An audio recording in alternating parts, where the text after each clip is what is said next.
All eyes on the tropics here. As you can see, we got two areas out here to watch. Tropical storm Gaston, a 70-mile-per-hour storm system sitting right there just to the west of the Cape Verde Islands.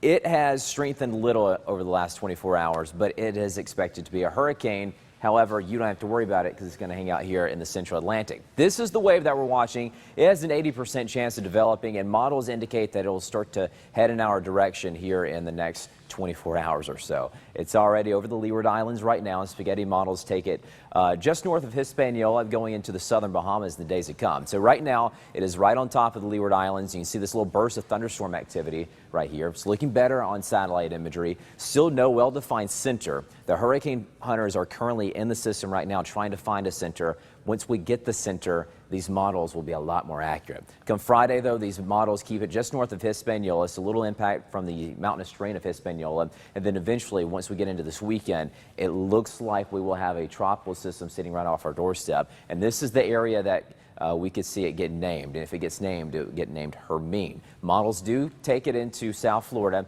The current models do take it down here into South Florida from Miami to maybe even as high north, as far north as Melbourne. The big question right now is, will it be a depression, a storm, or even a weak hurricane? Glenn? We're going to watch it very, very carefully. How will it impact our weekend? Well, here's the possible scenario for the weekend. We're looking at possible impact Saturday night through early Monday with increasing heavy rain, increasing winds, and of course, as Tyler just mentioned, a possible storm development of a named storm, then traveling across Florida and into the Gulf of Mexico, where it could even strengthen some more and have another impact on the Gulf Coast states. But for us, this is pretty much the time period we're looking at for some possible impact. Now,